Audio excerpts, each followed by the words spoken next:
So let's pretend we've got a child who needs some support in the playground. Tell me how the NDIS could help a child. What sort of examples have you seen of support? Yeah, well, I guess so that would be more around a social goal. Yes. You may have a goal where you are looking at some play-based therapy with a psychologist. You may be looking at some occupational therapy to talk through turn taking or, different options like that. For somewhat older kids, I know my son has just started, and it's not an in-person thing. There are a lot of great social programs that you can, like peers. Again, people have different opinions of whether they think those are suitable courses or not. But for me, Ollie has just started doing a Dungeons and Dragons geek alert. He loves it. A Dungeons and Dragons online course for 2 hours every Friday for the term. Hi everyone, welcome to the Sue Larkey podcast. As I always say, you have to embrace difference to make a difference. Let's dive into today's podcast. Welcome, everybody. I am so excited to have Nikki Powell back on the podcast. Last time I spoke to Nikki, we talked about medication, and after we had recorded the podcast, she was telling me all about the things she was doing with NDIS and helping families. And I went, I need to get you back on to talk about that. And dare I say, the years got away from us and we're finally getting back together. So welcome, Nikki. Thanks, Sue. It's wonderful to be back and talk about something that I'm pretty passionate about. And so I'm glad to be back. Yeah. And what I love is that you are sharing what's worked for you so that other families going through the experience know where to start. Because even the term NDIS can be overwhelming, right? Yeah, absolutely. And I think, often the first place parents are sent post-diagnosis is to the NDIS. And, all the language that you have to kind of use. And it's it feels like a bit of a black hole, if I'm honest. And people are often vulnerable at this stage because they've received a diagnosis. They don't exactly know what that's going to look like for their future of their child. And then all of a sudden they're confronted with a great scheme that will provide wonderful monetary support so you can get therapeutic supports in place for your child. But I think there's a lot of overwhelm alongside all of the grief and the different emotions that parents go through with sort of understanding that their child is maybe going to have a different journey to lots of other parents and children that they know. 100%. And I think that's what I love about what you're providing for families is nearly that handhold. Is that right? Is that right, what you're sort of doing? Oh, yeah, absolutely. So when my son is has an NDIS plan, he has been on one since its launch in our area on the Northern Beaches in Sydney. And I think at the time, I had no idea about goals and functional capacity and what I was doing. And I think I'm a pretty good advocate for my son. And even as someone who felt like, they could fight hard, it was still tricky understanding what do I need to do in this process? What can I let the NDIS help me with? And I think as a parent, being empowered to go into a meeting with the NDIS, understanding what you want for your child, rather than them telling you these are the goals we'll set for your child. And whilst it's a really helpful service, if you don't have someone like me or a support person, I think going in, knowing what you want to ask, knowing what you want for your child, knowing what you can get for your child is really important. And my hope is that by doing that in the initial steps, parents are then equipped to go to their reviews in the future with an idea of how they need to word their goals, how they kind of go about the meetings in the future. And so that's what I'm kind of trying to do with my clients. And it's something I think at the time I wish I'd had someone to handhold is absolutely what I try and do, and be there if they've had a bad day or they want to pick up the phone and go, I'm at this part of the form and I have no idea. What shall I write? And I'm like, it's fine. And I think I try, because there's so much overwhelm, and break things down and go, it seems a lot and it is a lot, but let's just step by step, one thing at a time, one foot in front of the other. And I think that's a really important thing for families who are quite vulnerable, to be able to just step by step and be guided rather than looking at the big landscape of it. Just take each little part, moment by moment. Yeah, it's funny when you just said that and you're saying about parents being vulnerable. I think that is the hardest part when I work with families, is that you're feeling quite emotional, quite vulnerable, but you also want the most for your child and you're scared you'll make the wrong decisions. And from what I've heard, what you're saying is so right. It's all about the preparation, the baby steps, but you can also go back and review it. It's like, it's not, if you get, there's no wrong and right, if that makes sense. It's just probably an easier journey if they have someone like you to hold their hand along the way. Yeah, absolutely. And, with the NDIS, it's very dependent on the planner you get and you speak to at your meeting. I mean, it's there's a lot of inconsistency, to be honest, in terms of just from going to planning meetings with clients. But there is always an opportunity, if you're dissatisfied with what you get, to go back and review it. And, there's risks with that because they review your whole plan. They don't just review parts of it. But again, understanding, okay, what are we not quite happy with? Do we want to, is it big enough that we want to go into the review process? But there are definite things that the NDIS have in place now that even when we started on the scheme, which would be, I don't know, 8 years ago, I'm not sure entirely, but the processes and things are definitely more efficient than they used to be. We've seen progress for sure, with some areas. There's still a long way to go, but we had a period with my son, Ollie, where we got no funding. We had the sort of helping children with autism package up till 7, and then there was nothing. Yeah. And so the NDIS has been wonderful in terms of, and it will continue to be so for him as he grows into a young adult and whatnot. So it is a great scheme, but negotiating it can have its challenges and feel very overwhelming. 100%. And I think just acknowledging it can be overwhelming. And for the teachers listening too, just knowing that for families, this is a really overwhelming process. It's not just to tick a box and you get the funding. You can have two families look very similar and see very different outcomes, which is what makes it overwhelming. So can you give us a few tips and tricks, or even for parents, how they could guide, teachers, how they could guide or support parents who might be feeling overwhelmed? Yeah, I think one of the things, obviously, these are parents who are waiting to get funding, so don't have funding necessarily. And so often paying to get functional assessments or reports and things like that cost a lot of money, and they're not in a position to necessarily always do that. So I find schools are a great resource to tap into, because you can actually ask them for letters or the individual education plan.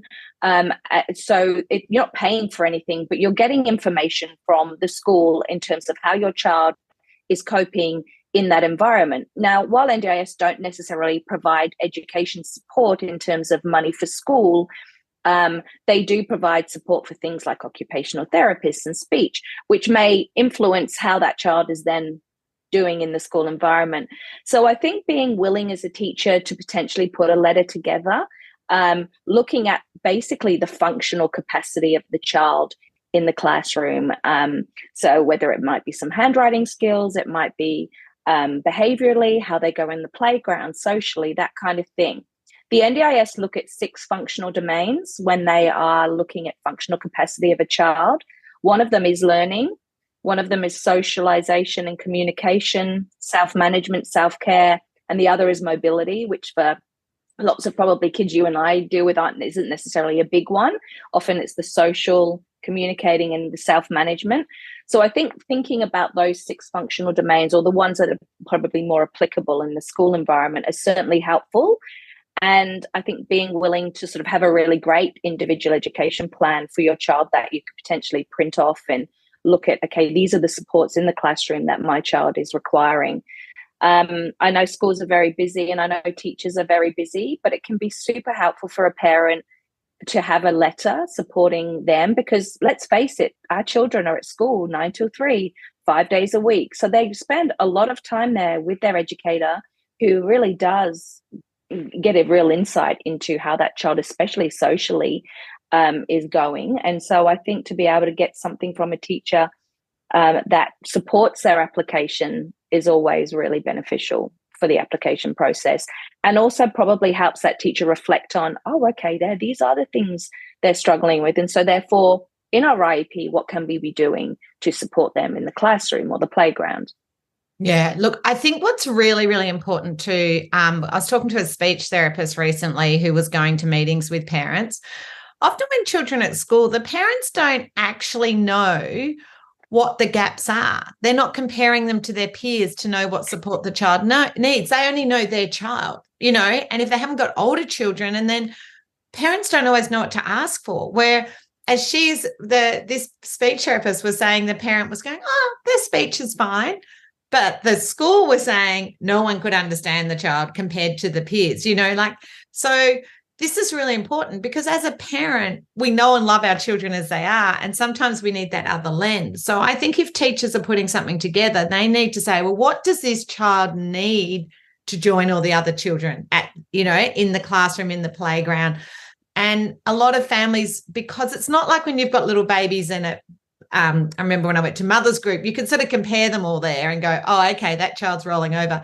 When children are off at school, parents often don't know what's happening in the classroom. They only know what their child's bringing home. Does that make sense? That different? I think you hit the nail on the head when you talked about same age peers. So often with the NDIS, they're looking at, compared to matched age peers, how is your child maybe, and unfortunately the NDIS is a deficit model. So you are looking at a lot of what your child can't do.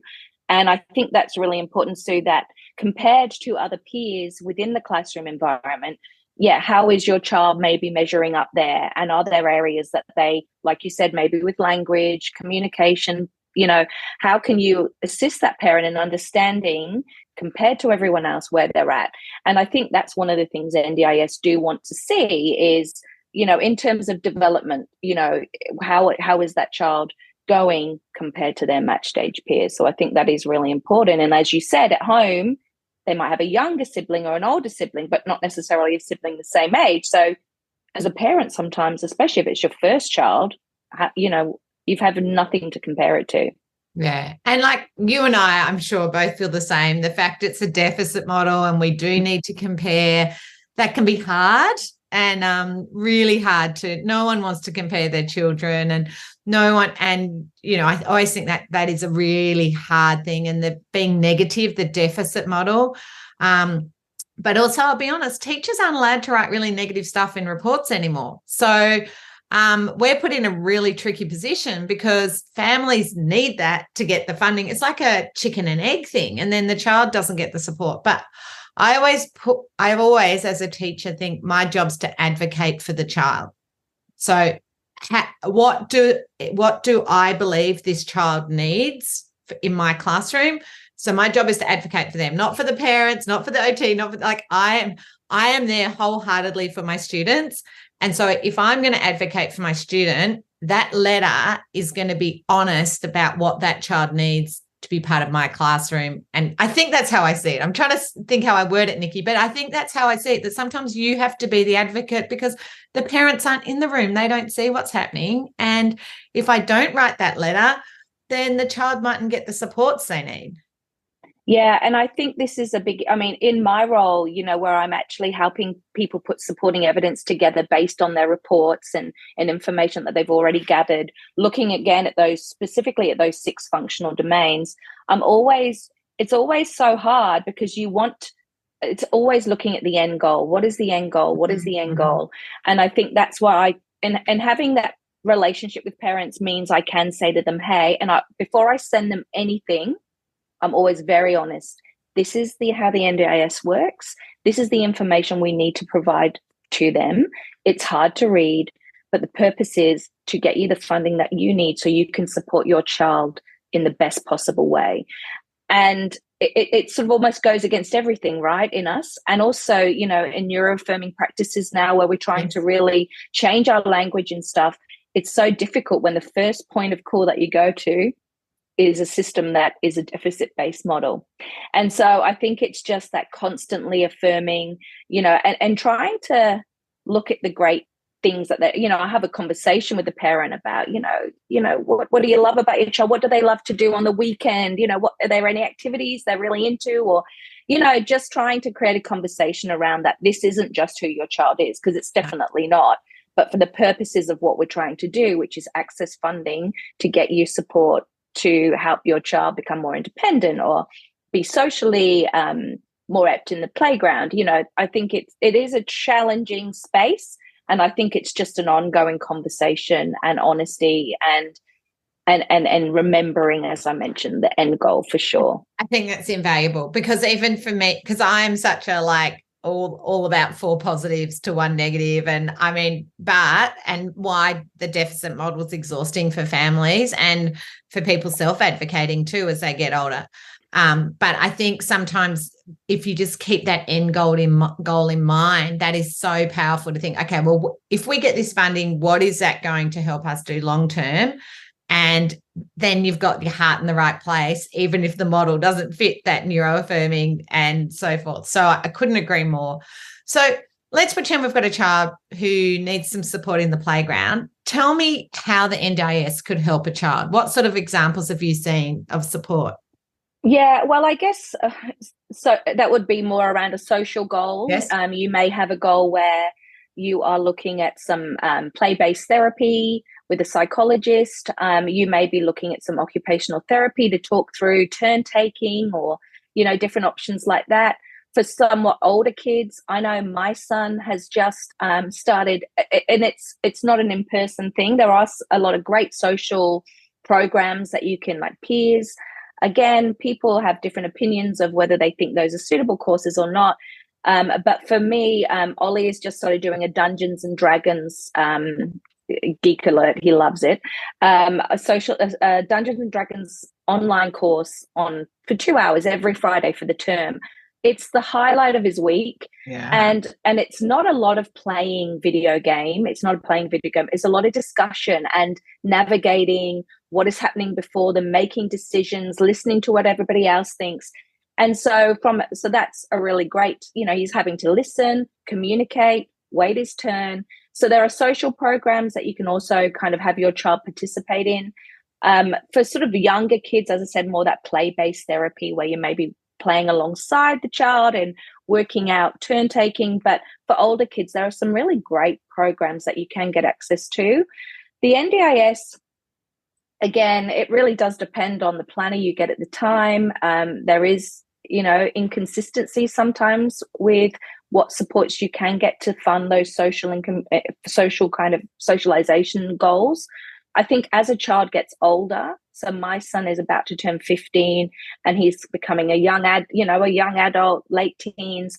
I think that's where those sort of funding for social and community funding becomes even bigger. Like the pot becomes bigger because they don't want mom to take them here, there, and everywhere anymore. So again, you have different companies who will help your child go to a concert or whatever. And so I do see with the NDIS that the funding pot for those social kind of specific courses and things is less, and it increases as they get older. But in terms of occupational therapy and psychology and things like that, which can be really helpful in teaching your child some social skills and, how to interact in the playground, they are definitely funding pots or money you can get within the NDIS for those sort of earlier years. It just shifts a little bit, I guess, as the child gets older to what you can actually access through the NDIS. Yeah, and I think that's why it's really important having someone like you that's gone before, because you're now got a 15-year-old and you can look back and go, okay, so if I was a new parent starting out, what would be some of the things you'd go, I wish I knew this when I first started looking at doing NDIS for Ollie?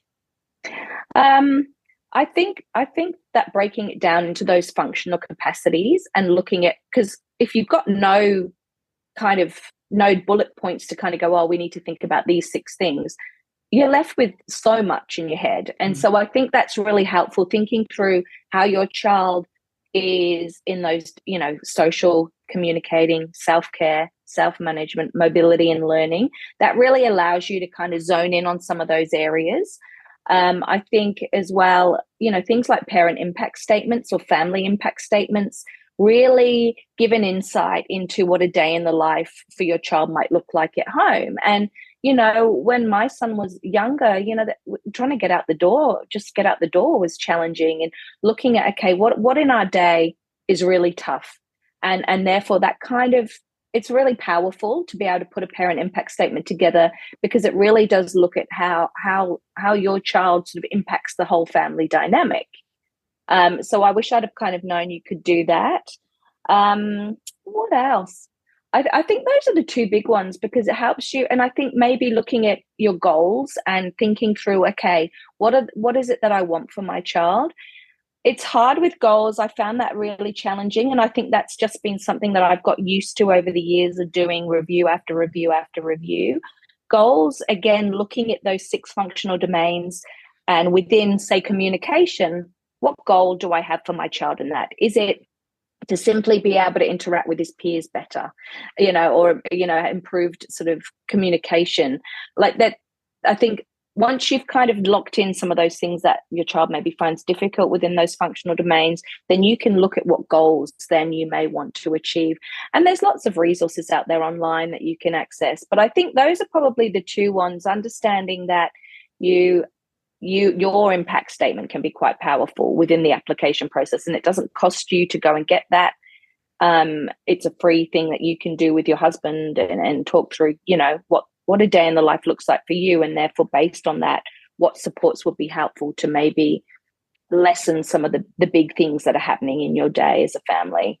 I love that. And I think that's breaking it down to, instead of thinking big picture, just break it down to, okay, what is it? Just in maybe for a week, write down, because weekends are different to weekdays. So write down, okay, well, today, just jot down, even voice record it on your phone. Yeah. What were the things that upset, challenged, and each day over maybe 7 days? And then ask yourself, well, and I often do this even when I go into a classroom, in a year, if I walked into this family, how would we like it to look? What would we like? What things would make it different in a year? So that would be our goal. Like, okay, so I'll say to a classroom teacher, well, you want to be able to work with a group on the mat and the rest of the children working independently. What would that take? In your situation, you want to be able to get out the door with the family. What would that take for you to be able to get out the door with the family? Like, what are the supports? What are the skills? Then that makes it easier to break it down, doesn't it? Like, if you just look at those individual days, like, I know I had one family that the older brother was a really good swimmer, and the mum didn't get to go to those swimming events because her son didn't cope with all the cheering and the smell of the chlorine and all of the sensory at a swimming pool. And for her, it was like really heartbreaking not getting to go there. So that impact, and actually going, okay, imagine a year if we could leave Bradley, head out, go to the swim beat. And as she said, she didn't need to go every week, but just have that option to go. And I mean, I get like goosebumps thinking that's so important. It's so important for the older child, and it's so important for the child on the spectrum to have the supports that his mum's happy too. Do you know? Yeah, 100%. And I think that's the thing. I think that's why I like the idea of a family impact statement, because the reality is with a lot of families I talk to, the whole family is impacted in some way. And so what supports can we put in place for the family unit? Now, it may be centered around that child, but, if we can all be given skills and gifts from occupational therapists or speech pathologists or psychologists to put in place plans that enable the family to function in a different way. Or, as you mentioned, mom being able to go, twice a month to the swimming, lesson or whatever. I think that's the power of what the NDIS can do. And it can provide so much support, but understanding where that's needed on a functional capacity side of things, but also as a daily living, like how is this impacting our daily life, and what can we put in place to help that child and help our family be able to, leave the house without necessarily meltdowns, whether it be a visual aid, a visual story, a app, or, there's lots of things that could be put in place to help with that. But I think that's where the NDIS is such a great resource. It's just the navigating part that can be quite terrifying for lots of families, I think, and overwhelm, as we said earlier on. But once you get there and you get your support, then it can be a really, truly wonderful thing. So just two things. With the goals, how far off do the goals have to be? Are they annual? Are they 2-3 year? Like, I hear all weird things. Yeah, well, I mean, you can have short-term goals, you can have long-term goals. Typically, for the short term, those are things that you're going to sort of maybe uh, reach within that 12-month sort of period. And then some of the longer goals may be sort of ongoing goals that you're sort of looking to review every 12 to 2 years, depending on when your plan review is.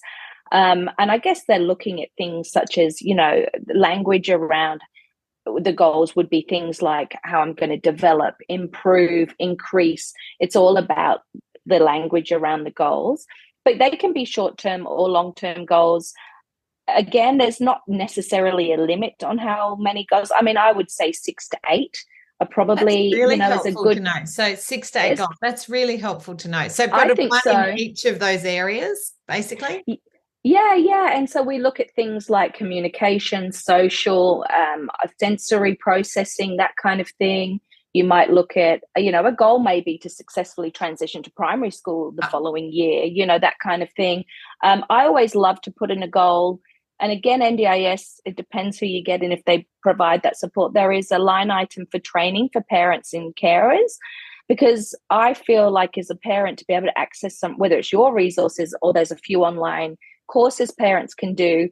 I guess, the NDIS are always looking at making sure that support can't be provided by another government sort of initiative, or it's value for money, it's reasonable, it's necessary. So all those are all things that you have to consider. But I always love to put that goal in, whether it gets funded or not is a different question. But I think if you don't ask, you don't get. And better to sort of definitely better to ask for that, because I think for every parent it's important. I have so many parents come to my workshops with their funding who walk away and go, I learnt more today than I did in all the sessions, everything. And the thing I like about my workshops, whether they do it online, because some people, particularly the dads, I'm not being sexist, it's just I find a lot of dads prefer to process on their own rather than being in a room with 100 people. They'll often email me and just go, this has just changed my outlook and understanding of how to engage with my child. And I just go, well, I'm so happy as a taxpayer that NDIS paid for you to do that course, because that's giving you the tools and understanding you're going to use for years. But also because it is such a deficit model, I mean, I always think my workshops are more proactive than reactive. I think sometimes it's nice for people to hear some positive stuff that can be put in place rather than all the negative that, especially when you've got a new diagnosis. Oh, absolutely. And I think what you do, Sue, is, you provide resources, practical ways that people, and especially in the school environment, which is terrifying to send your child off to school and go, are the school going to, put in place, the necessary things so that my child's regulated in the classroom, they're learning in the classroom. And I think often the practical kind of advice that you can give or show families, you leave going, well, I feel like I've got some tools in my toolkit now, and I can actually, implement some of these things. Because I think that's the other thing for parents, the OT, the speech, the psych, it's also overwhelming. And they go off and they might even not even be present in the therapy room when they are being assisted. So they don't always leave knowing what things to put in place. Whereas if you come to someone like you, where you're kind of involved in and whatnot. And I think, again, as a parent, it's about advocating with your therapist and saying, hey, I would love you to give me 3 things that I can be working on. And lots of therapists do that. But sometimes if you're maybe not getting that, saying, hey, what are 3 things I can work on with them this week at home, and just 3 simple things. Because as a parent, busy, other kids, I always found it incredibly hard. I reckon 2. If they're seeing OT, speech, psychologist, all of the things. 2. Yeah. Too many. Yeah. So even having like a couple of things that you can do with your child, but that's what, I think practical support and information to assist you in assisting your child is super important. Yeah, I love all this. Now, this might be because I'm conscious we're getting close to a half hour and we've given a lot of info, but the one question I get asked, and this might be a whole different episode, is it the self-managed funds versus the plan managed? What are the terminology? Help me out. Yes, no, there's the NDIA managed. So that is managed directly by the NDIS. There's plan managed and self-managed. Right. And essentially with an NDIA managed plan, you can only go to NDIS registered providers. So not everybody is registered because it's not a simplistic process to go through, or you may be a small business and it costs, it's just too complicated. So I guess you're restricted a little bit there in that you can't just see anyone, because they have to be registered with the NDIS. So less people, I think, do this one, or the people I speak to, that's the case. Plan managed is where someone will manage all of your finances with your service providers. So the NDIS will give you a setup fee. So you're not out of pocket at all to employ a plan manager. They get basically a monthly fee to manage all of your accounting on your behalf. So you don't have to pay for anything. They directly liaise with all your service providers and pay for your services. And then the final one is self-managed. So there's a little bit of more autonomy, I guess, if you're self-managing your plan in terms of who you employ and who you have on your team. Obviously, you have to be working towards the goals in which you've set for your child in your planning meeting. With that particular plan, is what I do with our plan. You pay for a service and then you claim it directly back. And the NDIS are very good. If you do that, you get your funds back within 24 hours into your account. I think with plan managed, depending on the plan manager, they're meant to do it 2 to 5 days, but it doesn't always work out that way from what I've heard. No, I've never plan managed myself. Because we have a lot of people who are plan managed, who do my courses, and it's terrible. They're just, anyway, we can go on, but what tends to happen, the plan managers change. So they might have emailed you, Nikki, going, hey, I'm going to do this course, here's the invoice.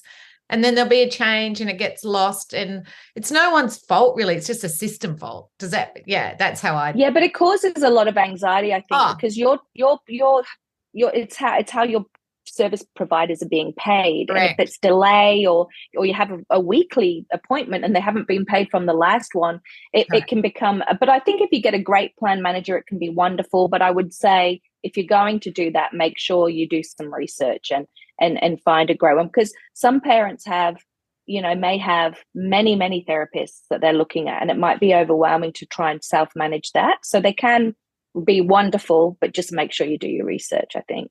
So last question, how do I do my research, Nikki? Well, I guess online there are lots of great plan managers, and I think often it's hard because you probably don't know anybody with a plan right at this point. Yeah. And so I would be asking the right questions. I would be looking for ones in your area, asking the questions, especially around when will my service providers, receive their payment from you, within what time frame. And so I think it's just thinking through, okay, what do you want from someone who's going to do this? And actually involving yourself in the process and asking the right questions, because a lot of plan managers value the fact that they do pay back into the account very quickly. And I think if they're saying that from the outset, then that's great. But I think you do need to go in and definitely get on the phone, make some phone calls, and sort of get a vibe, I guess, from what they're telling you. I think that's invaluable, because actually that's going to save you a lot of long-term stress, from what I've heard from some families. So, Nikki, thank you so much for your time. I mean, jam-packed with information. I'm going to try and get down to the few dot points, but I really appreciate that. And I'll link to how people can connect with you. I'm super excited that people can connect all over Australia with you now, can't they, through Zoom? So they don't pretty much. Yeah. The one great thing about COVID, right? We realized that we could connect, and so actually even the clients that I have in our area, often it's phone calls and Zooms, but yeah, they can contact me, and we can Zoom, phone call, email, all of the things. Amazing. Well, I really appreciate that you are helping other families along the way and providing that, really, the shortcuts and the confidence. I know you're empowering families, but I think you're actually providing the confidence that they can do it and they can get the right funding for their children. And so I really, really appreciate all you're doing to support families who are going through this, up and down journey as it is. Oh, thanks so much, Sue. It's been a pleasure to chat to you again. Okay, thanks, Nikki. I hope you've got some great tips and strategies to make a difference. Remember, strategies wear out, and not every strategy works for everybody. If you're ready to dive in deeper to more strategies and ideas to make a difference, I'd highly recommend you consider Dr. Tony Atwood or my online courses. For more information, visit my website www.sulaki.com.au.